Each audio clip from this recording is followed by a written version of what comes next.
네, 우리 하나님 말씀 보겠습니다. 로마서 1장 17절입니다. 로마서 1장 17절 한 절 말씀을 읽겠습니다.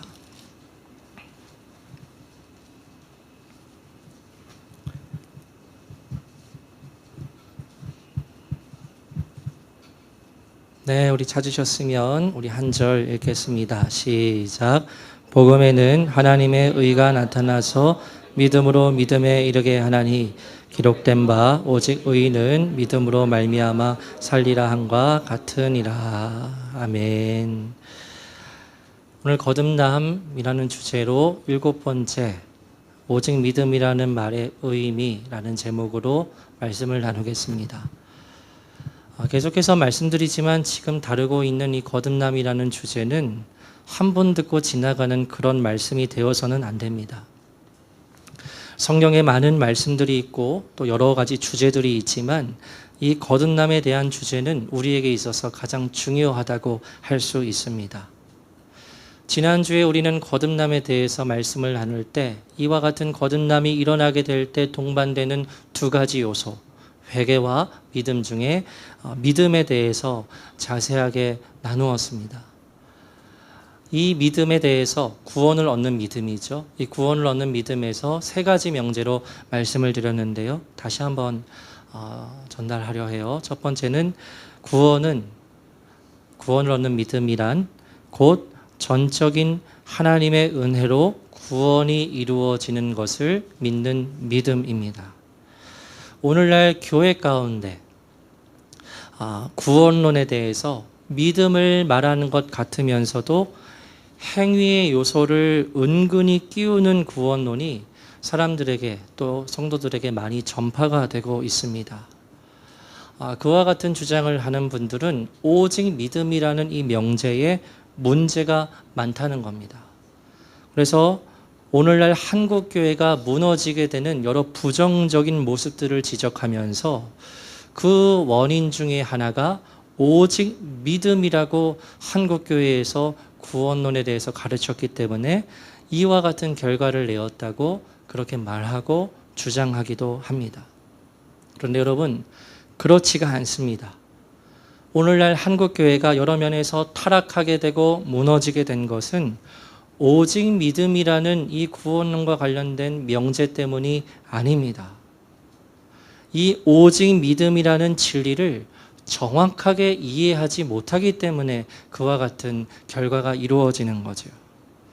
그리고 우리가 믿음으로 인해서 칭의를 받습니다. 우리가 거듭나게 될 때 하나님께서 우리를 향하여 너는 이제 의로워.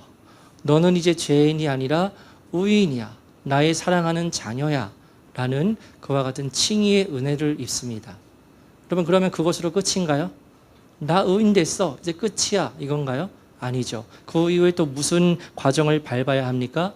칭의에 뒤따르는 예수님을 닮아가는 성화의 그와 같은 과정을 밟아야 합니다. 이 모든 과정을 말하는 것이 오직 믿음이라는 그와 같은 표현 속에 다 들어있는 겁니다. 그런데 이와 같은 진리를 정확하게 이해하지 못하기 때문에 삶의 열매가 없어도 다 구원을 받는다는, 그냥 믿음으로만 구원을 받는다는 그러한 착각을 하게 되는 거죠. 그래서 그에 대한 반동으로 자꾸 행위를 끼워 넣으려고 합니다. 그래도 삶의 열매가 있어야 돼요. 그 삶의 모습이 있어야 그 삶의 모습을 통해서 구원을 받게 되는 것입니다. 라고 이렇게 은근히 끼워서 주장하려고 하지만, 그러나 여러분, 구원은 아까 써있던 대로 하나님의 은혜를 전적으로 의지하는 믿음을 통해서 받을 수 있습니다. 그래서 이 부분에 대해서 지난주에 존 웨슬리 목사님의 설교의 일부분을 제가 인용을 했습니다. 다시 가져왔습니다. 제가 다시 읽어보면, 이와 같이 그리스도인의 신앙이란 그리스도의 복음 전체에 대한 동의일 뿐 아니라 또한 그리스도의 보혈을 전적으로 의뢰하는 것, 즉 예수의 생명과 죽음과 부활의 공로를 신뢰하고 우리를 위하여 자기를 버리고 또한 우리 안에 살아 역사하시는 우리의 대속이시요 생명이신 그리스도를 전적으로 의존하는 것입니다. 그래서 믿음으로 구원을 받는다는 것은 전적으로 예수님의 보혈을 의지하는 것, 예수님의 십자가 죽음과 부활을, 그 공로를 우리가 온전히 신뢰하는 것, 그리고 복음 그 자체이신 예수 그리스도만을 전적으로 의존하는 것이 바로 성경에서 말하는 믿음으로 얻는 구원이라는 것을 우리가 기억해야 한다라는 것을 다시 말씀드리고요. 두 번째로는 여러분, 구원을 얻는 믿음은 회개가 포함이 된 믿음이라고 말씀을 드렸습니다. 이 부분에 대해서 말씀을 드릴 때 회개는 사람이 하는 행위에 속한 것 아니에요? 아까는 행위의 요소가 끼어드는 요소가 없다면서 왜 회개가 구원을 얻는 믿음과 연관이 된다는 거죠? 결국 사람의 행위를 말하는 것이 아닙니까? 회개도 이렇게 반문을 할 수 있지만 그런 것이 아니라고 말씀을 드렸습니다. 잘 이해하셔야 할 게, 이 구원을 얻는 믿음에 무엇이 포함이 되어 있냐면 생명을 얻는 회개가 포함이 된 것이라고 말씀을 드렸죠. 그래서 비유로 동전의 양면을 말씀드렸습니다. 동전의 앞면이 있고 뒷면이 있습니다. 그러나 이 동전은 하나이지요.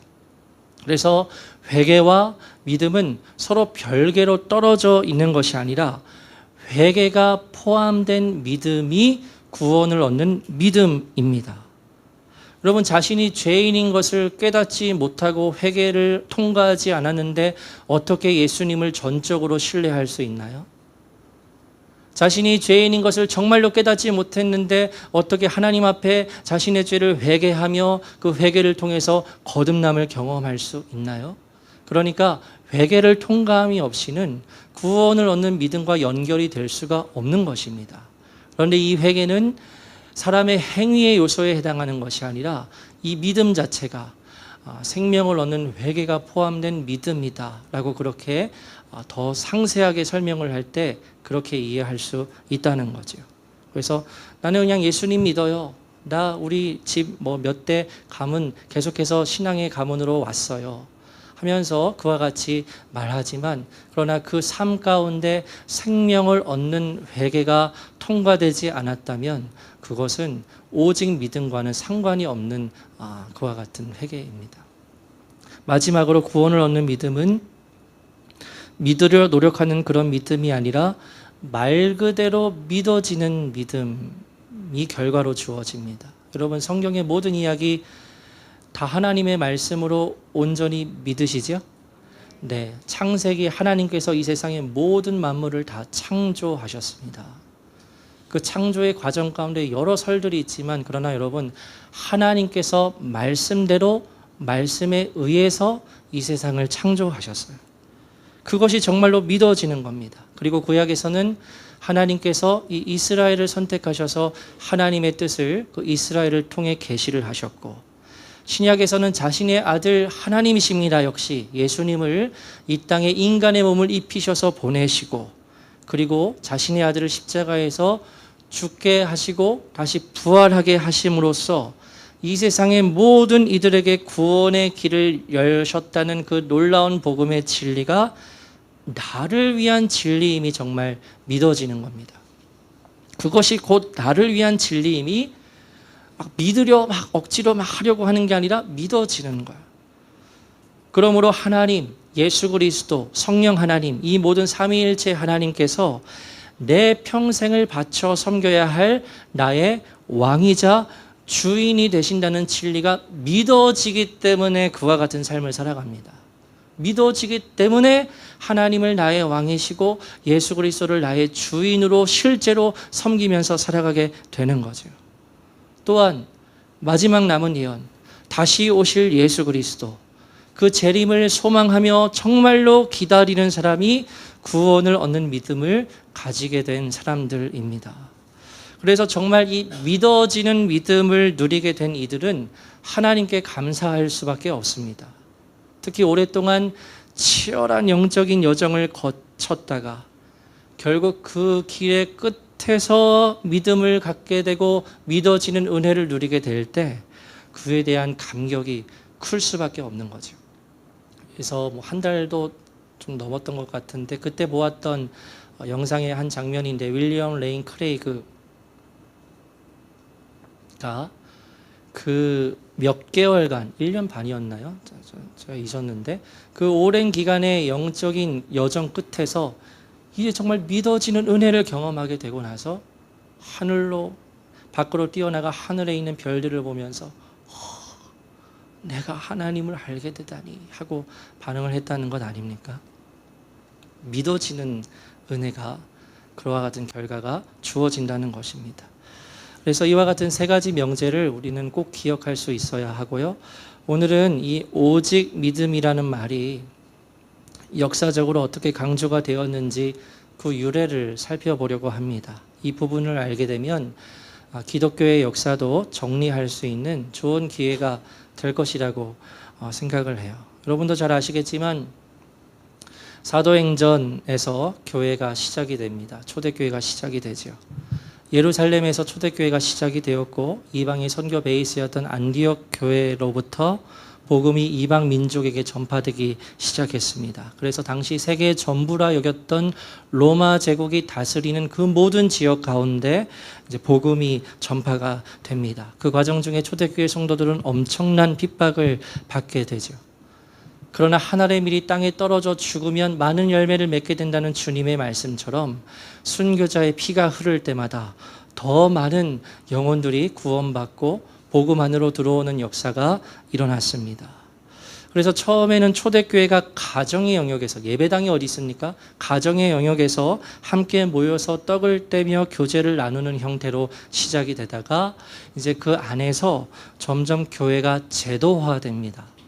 그래서 디모데전서나 디도서 같은 목회서신을 보면 거기에 장로, 감독, 집사라는 직분이 점점 등장하기 시작해요. 이것은 1세기 후반부터 교회가 점점 체계화되고 조직화되는 과정을 밟고 있다는 것을 우리가 알 수 있어요.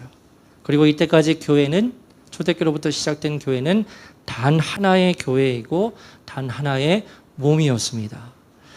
그런데 교회가 가지고 있는 그 본질에, 이 본질이 완전히 뭐랄까요? 변질이 될 정도로 놀라운 변화가 이 초대교회 가운데 찾아오게 되는데, 역사적으로요.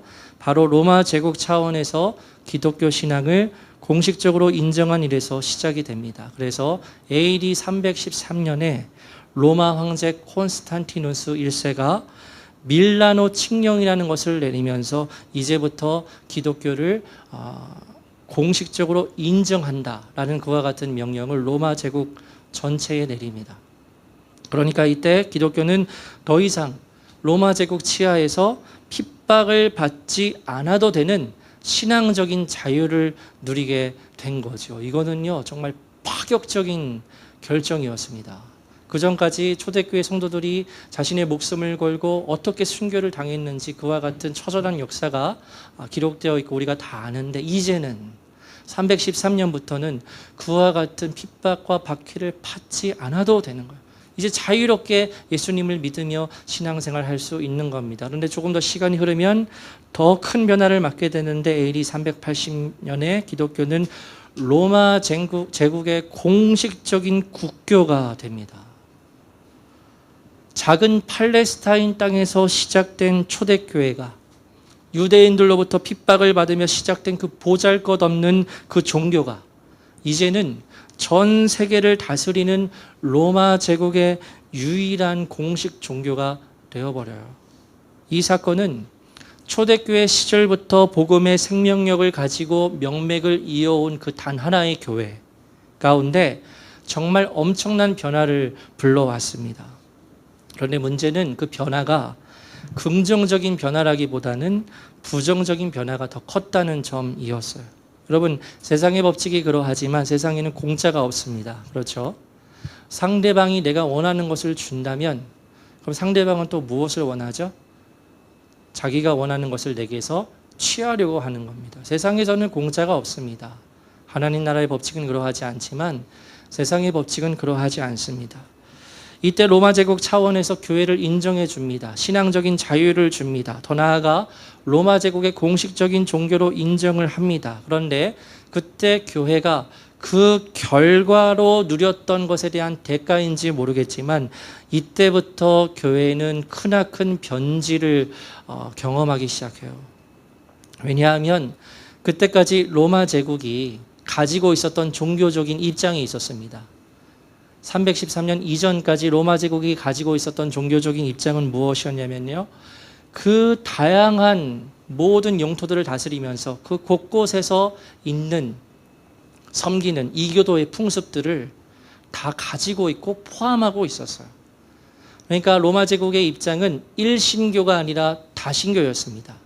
우리가 섬길 신은 단 한 존재가 아니라 여러 신을 동시에 섬겼습니다. 그래서 대표적으로 섬겼던 신이 바로 태양신 숭배가 로마 제국에서는 제국 전역에서 이루어지고 있었어요.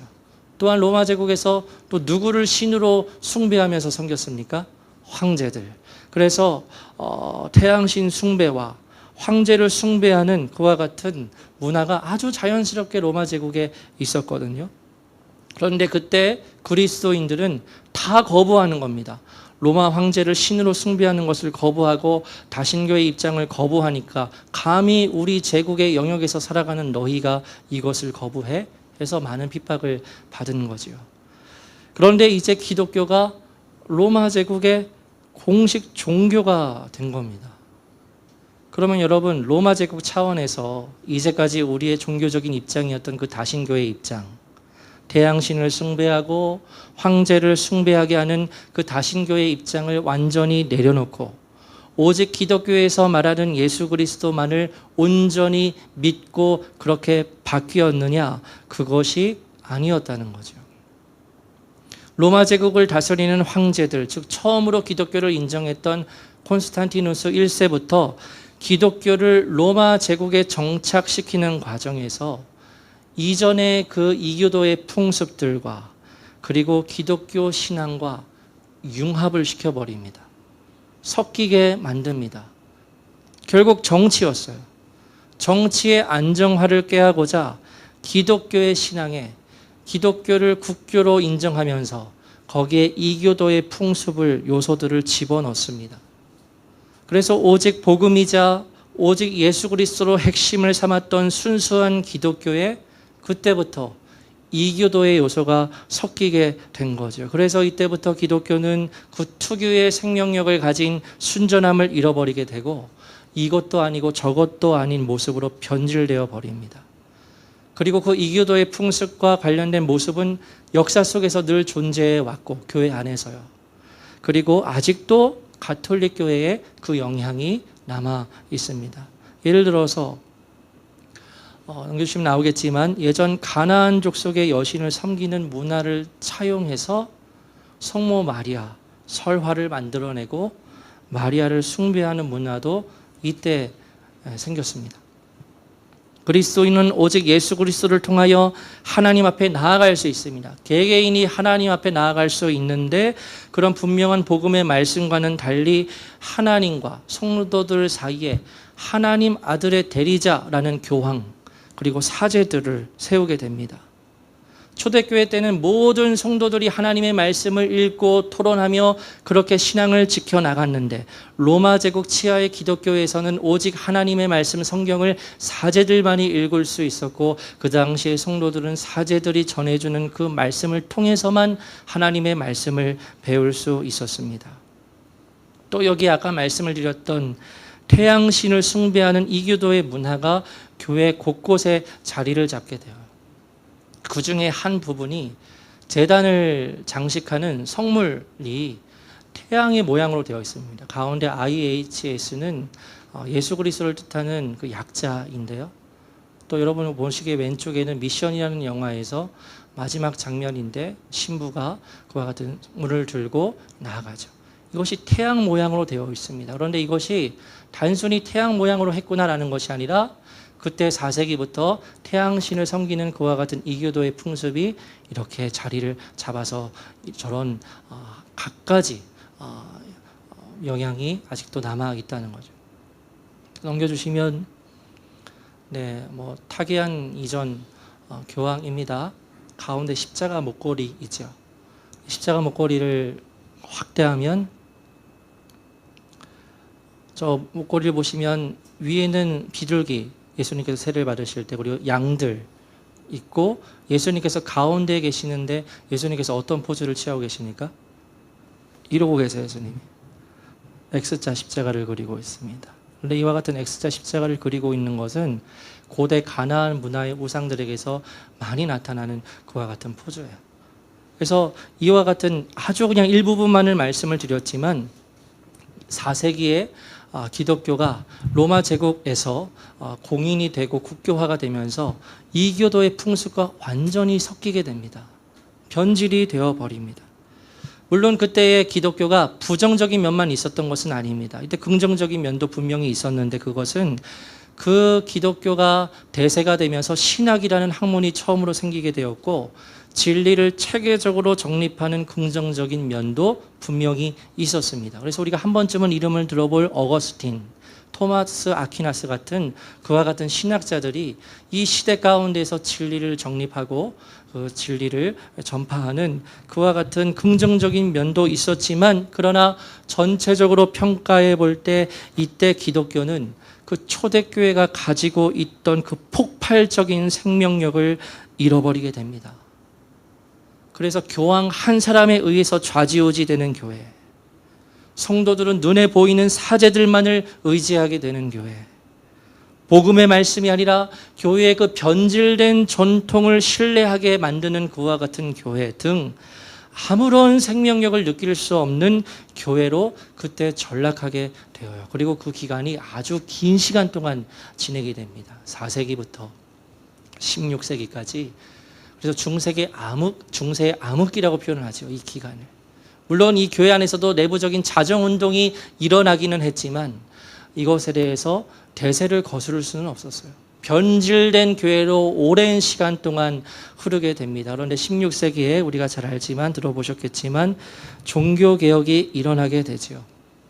그래서 그때 유일한 한 교회인 가톨릭 교회로서만 이제까지 역사적으로 흘러왔는데 그때 마틴 루터를 중심으로 종교개혁이 일어나게 되고 그때 프로테스탄트라는 별명을 가지게 된 개신교가 새롭게 태동이 됩니다. 하나의 교회로 쭉 오다가 16세기에 그 변질된 교회는 계속 가고 거기에서 프로테스탄트라는 이름으로 개신교가 나오게 되어요.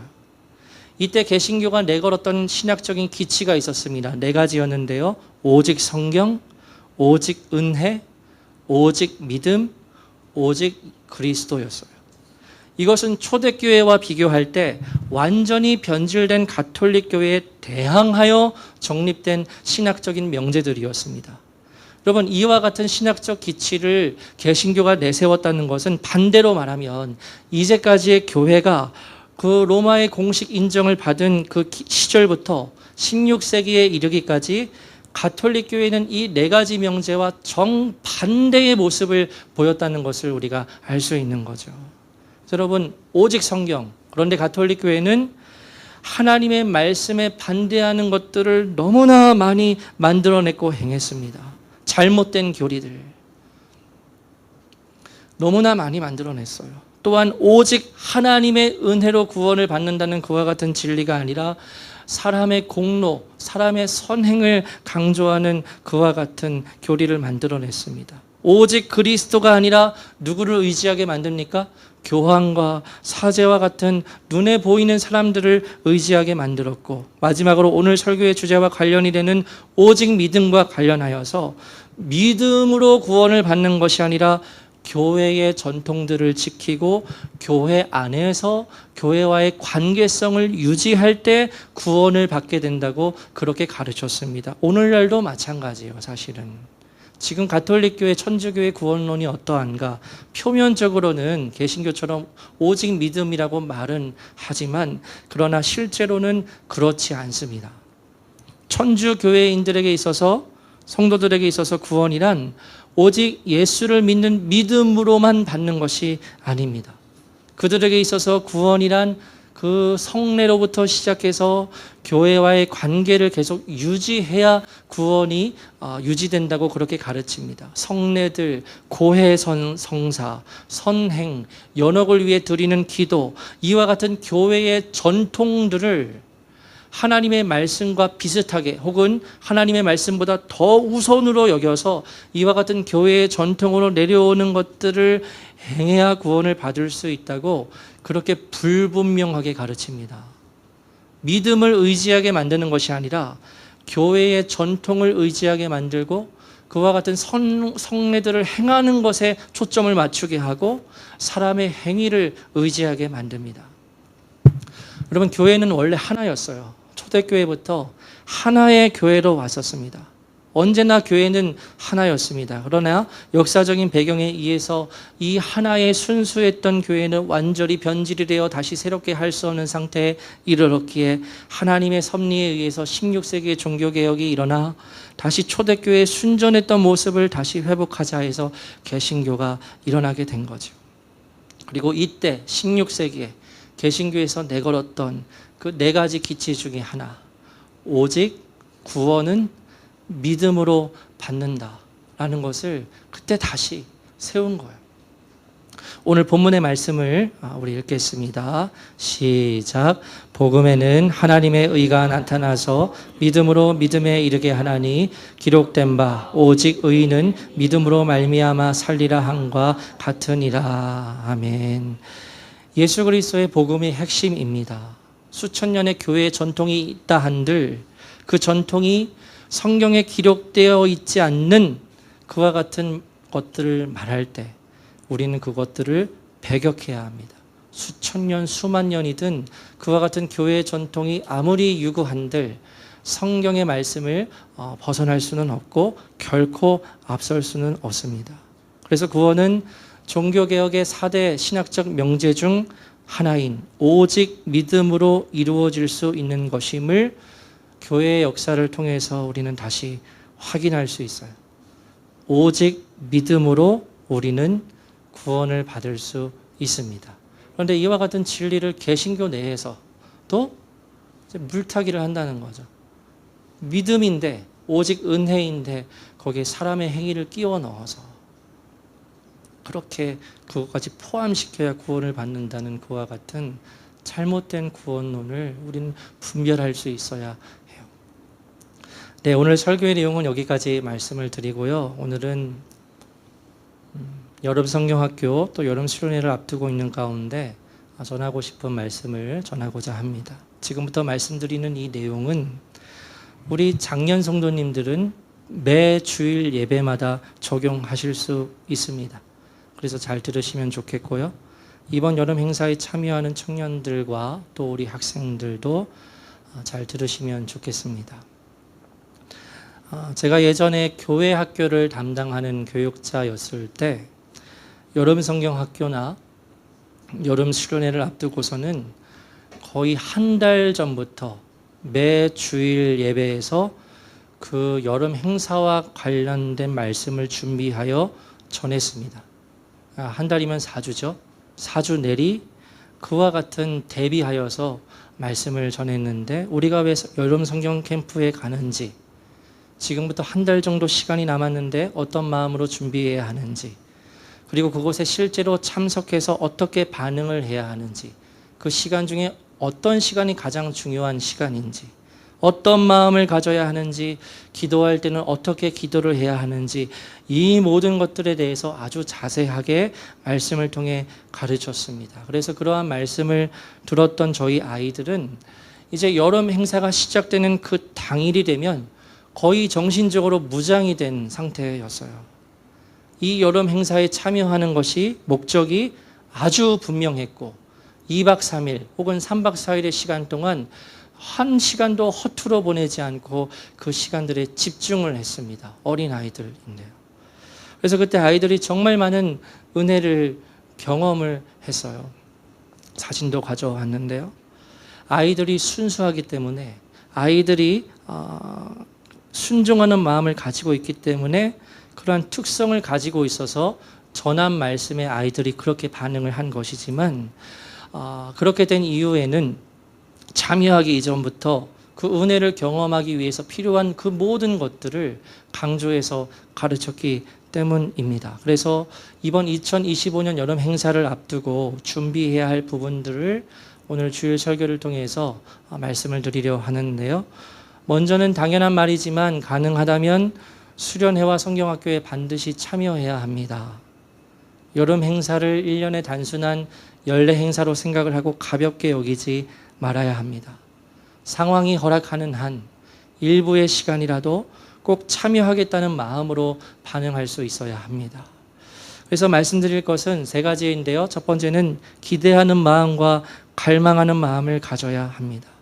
특히 갈망하는 마음에 대해서 늘 강조드리지만 여름 수련회에 우리가 참석하고 성경학교를 여는 것은 오직 단 한 가지의 목적, 예수 그리스도를 개인적으로 만나는 데에 있습니다. 즉 거듭남의 경험을 하는 데에 있습니다. 저 개인도 수련회를 통해서 예수님을 만나게 되었고 사역을 하면서 그 집중된 2박 3일, 3박 4일의 시간을 통해서 예수님을 만나고 거듭나게 된다는 것을 임상적으로 정말 수없이 경험을 했습니다. 그래서 여러 행사에 참석하는 목적은 바로 예수님을 만나는 것이기 때문에 그에 대한 갈망의 마음을 가져야 합니다.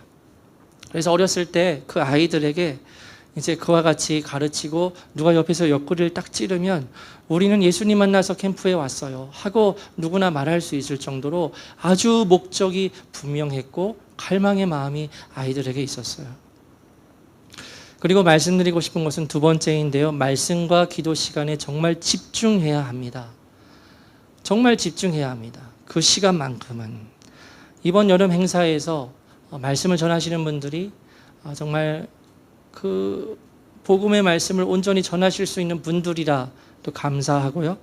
그래서 말씀을 듣는 시간에 정말 집중해서 들어야 하고, 그런데 저는 말씀을 듣는 것도 중요하지만 더 중요한 시간이 기도하는 시간이라고 생각을 합니다. 기도하는 그 시간에 정말 내 모든 것을 걸고 기도할 수 있어야 합니다. 그래서 제가 아이들에게 가르칠 때 이제 마지막 저녁 집회가 왔을 때 몇 번 말씀드렸을 겁니다. 이 아이들이 나 정말 예수님 만나고 은혜를 경험하는 그와 같은 목적이 얼마나 분명한지 제가 마지막 저녁 집회 시간을 위해서 우리 다 금식하고 1시간 전부터 예배당 가서 우리 무릎 꿇고 기도하자라고 하면요, 1학년부터 6학년이에요. 편차가 크죠? 근데 그 50여 명이 되는 아이들 중에서 단 한 아이도 투정 부리지 않고 그렇게 했어요. 저녁도 굶어가면서 앉을 수 있는 가장 앞자리에 앉아서 아이들이 무릎을 꿇고 예배를 위해서 또 은혜를 받기 위해서 준비하고 기도했습니다. 그리고 그때 아이들에게 가르쳤어요. 기도할 때는 반드시 소리를 내서 기도해야 해. 고개를 푹 숙이고 그냥 속으로 기도하는 것이 아니라 정말 간절한 마음을 가지고 소리를 크게 내고 또 목사님 말씀을 붙들고 기도하는 것이 정말 중요해 하고 강조하고 또 강조를 했었어요. 이번에 여름 행사를 참석하는 모든 분들에게 똑같은 당부를 전하고 싶습니다. 갈망의 마음을 가지고 참여할 수 있어야 합니다. 눈에 보이는 여러 마음에 들지 않는 부분들은 다 쳐내버리고 정말 간절한 마음을 가지고 들은 말씀을 믿음으로 붙들고 부르짖어서 기도할 수 있어야 합니다. 그때 은혜의 역사가 일어나게 되는 것 같아요. 저는 이와 같은 부분을 우리가 드리는 매 주일 예배에 적용할 수 있다고 생각을 합니다. 우리는 갈망의 마음을 가지고 매 주일 예배에 참여할 수 있어야 합니다. 그 갈망의 마음을 충분히 표현하는 시간이 몇 주 전부터 말씀을 드리지만 예배하기 전에 그 20분의 기도 시간이라고 말씀을 드렸어요. 굳이 매번 제가 강조를 드리지 않아도 갈망하는 그 마음을 가지고 기도 시간에 진실한 마음으로 반응한다면 매 주일마다 드리는 예배 시간을 통해 은혜를 경험하지 않을 수 없다고 생각을 합니다. 갈망하는 마음 가운데 하나님께서 은혜를 반드시 부어주실 것이라고 생각을 해요. 그리고 여러분, 기도는 기본적으로 소리를 내서 하는 겁니다. 갈망이 있으면 여러분 소리를 내서 기도하게 됩니다. 소리를 크게 내어서 기도할 수밖에 없어요. 갈망이 있다면. 제가 예전에 젊은이 교회 담당을 했을 때 이 부분을 청년들에게 설교를 통해 강조한 적이 있었습니다. 그때도 아마 수련회를 앞둔 주일이었는데 그때 제가 설교하기를 복음서에 나오는 그 자신의 아들이 귀신 들린 그 아버지의 이야기를 했습니다. 무엇이든 할 수 있거든 도와달라는 아주 그 아버지의 간절한 외침에 예수님께서 무슨 말이냐, 믿는 자의 믿음을 요구하세요. 무슨 말이냐. 그러자 그 아버지가 어떻게 반응을 합니까? 내가 믿나이다. 나의 믿음이 없는 것을 도와주소서 하고 반응해요. 그리고 예수님께서 귀신을 쫓아내 주십니다. 여러분, 그 아버지의 간절한 마음, 예수님께서 믿음을 요구하실 때 저 믿을게요. 좀 고쳐주세요. 이렇게 했을까요? 그때 아버지는 정말 그 갈망의 마음을 폭발시키면서 내가 믿고 싶습니다. 믿습니다. 나의 믿음이 없는 것을 도와주십시오. 애타게 부르짖었을 거예요. 갈망할 때 그렇게 반응할 수밖에 없죠.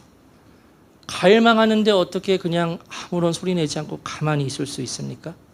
속으로 기도할 수 있습니까? 갈망할 때 소리를 크게 부르짖어서 기도할 수밖에 없다는 그와 같은 복음서의 말씀을 통해서 그때 청년들에게 설교를 했습니다. 그리고 이후에 제가 사임할 때 한 청년으로부터 편지를 받았었는데 여러 내용이 있는 가운데 제 주목을 끌었던 내용이 자신은 원래 주위의 사람들을 많이 의식을 해서 소리를 크게 내어서 기도하지 못했다는 겁니다. 그래서 옆에 사람들은 크게 기도하는데 자신은 그냥 속으로 기도하고 그렇게 기도를 했다는 거죠. 그런데 그때 목사님 설교를 듣고 내게 정말 갈망의 마음이 있을 때 그와 같이 반응하게 되는 것이구나 하는 것을 깨닫고 나서 그 마음의 갈망에 따라서 소리를 내어서 기도했더니 정말 하나님께서 주시는 실제적인 은혜를 더 깊이 누리게 되었다고. 그래서 그와 같은 말씀을 저희들에게 가르쳐 주셔서 감사하다는 그와 같은 편지를 받은 적이 있습니다. 그 편지를 읽으면서 저도 감사한 거죠. 왜냐하면 여러분, 말씀을 들었다고 해서 다 말씀에 그대로 순종하는 반응을 보이는 것은 아니거든요. 그렇지 않은 자들이 있고 순종해서 받아들이는 자들이 있습니다.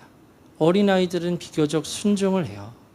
그래서 제가 교회 학교 사역을 하면서 정말 행복했던 것은 가르치는 대로, 사랑을 주는 대로 아이들이 그 사랑에 반응하고 순종하고 순수하게 하나님 앞에 섭니다. 그래서 제게 있어서 가장 말씀드린 적이 있는 것 같은데 제 사역 기간 중에서 가장 행복했던 기간이 아이들 대상으로 사역을 할 때예요.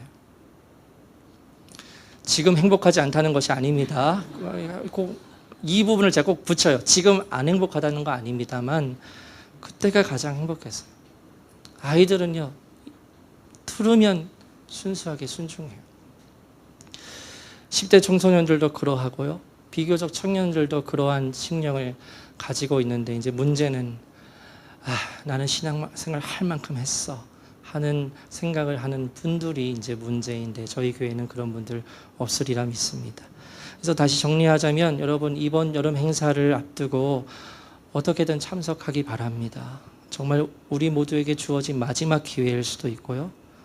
갈망하는 마음을 가지고 참석하고 말씀과 기도 시간을 절대 놓치지 말고 기도 시간에 무엇보다 갈망의 마음을 터뜨려서 소리를 내어서 기도하기 바랍니다. 그 갈망의 마음 가운데 그 부르짖는 기도하는 그 심령 가운데 하나님께서는 반드시 은혜를 부어주실 것이고 역사해 주실 것입니다. 여러분, 말씀드렸죠?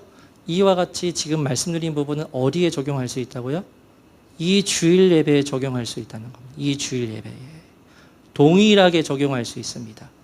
매 주일 예배를 통해서 우리는 거듭남을 경험할 수 있고 하나님께서 부어주시는 그 은혜와 임재를 얼마든지 충만하게 누릴 수 있습니다. 이 매주 주일 예배를 통해서. 안 믿으시나 봐요? 아멘이시죠? 네, 매주 주일 예배를 통해 우리는 매주마다 거듭남을 경험할 수 있고 하나님께서 부어주시는 충만한 은혜를 경험할 수 있어요. 문제는 우리가 갈망의 마음으로 반응하는가예요. 결국 그거예요, 여러분. 갈망의 마음을 가지고 이 시간에 반응하는가. 예배 드리기 전에 내 은혜를 받을 수 있는 은혜의 그릇을 갈망의 크기로 넓히는가. 바로 그것에 있습니다. 하나님께서는 제가 말씀드리잖아요. 우리 교회 성도님들, 저는 모르겠지만 우리 성도님들에게 특별한 사랑이 있으신 것 같다고 저는 생각하고 있어요. 뭐 우리 교회이기 때문에 뭐 듣기 좋으라고 전하는 말씀이 아니에요. 말씀드리는 게 아니라 정말 저는 그렇게 생각을 해요. 우리 교회 성도님들을 좀 하나님께서 사랑하시는구나 라는 점을 순간순간 하나님께서 깨닫게 하십니다. 그런데 문제는요, 하나님께서 부어주시길 원하시는데 문제는 우리의 마음이에요. 우리의 중심이에요. 우리의 갈망이에요. 여러분, 매주 이렇게 주일에 와서 예배를 드리는 것이 형식적인 것이 되어서는 안 되고 형식적인 습관이 되어서는 안 됩니다. 싸워야 됩니다, 여러분. 한국교회가 힘을 잃어버린 것이 결국엔 율법주의, 결국에는 익숙해져서 형식적이 되어버려서 생명력을 찾아볼 수 없는, 왜 그렇습니까? 갈망의 마음이 없어서 그래요. 갈망의 마음. 왜 주일 예배를 드림에 있어서 하나님의 말씀을 듣는데도 갈망의 마음이 없이 그냥 들어요? 기도할 때도 그냥 적당히 기도해요. 한 1, 2분 기도하겠지. 그런 마음을 가지고 있어서는 하나님께서 우리에게 많은 것들을 부어주시고 충만하게 부어주시고자 해도 우리의 존재가 그것을 받아들이지 못하는 상황 가운데 있기 때문에 그와 같은 생명력을 잃어버려서는 안 되겠다. 우리 교회만큼은 하는 생각을 가지고 있습니다. 그래서 여러분, 갈망의 마음을 가지고 매 예배 때마다, 그리고 이번 여름 행사 가운데 그 갈망의 마음으로 반응하게 되기를 바라고요. 내일 모레 청소년부 수련회 갑니다. 모르겠습니다. 아이들이 갈 마음을 지금도 가지고 있는지는 모르겠습니다만 여러분 기도해 주십시오. 우리 아이들 2명 참여할 예정인데 아이들을 위해서 꼭 기도해 주시고요. 이번 주말에 이루어지는 여름 성경학교를 위해서도 꼭 기도해 주시기 바랍니다. 우리 찬양하고 기도하는 시간 갖겠습니다.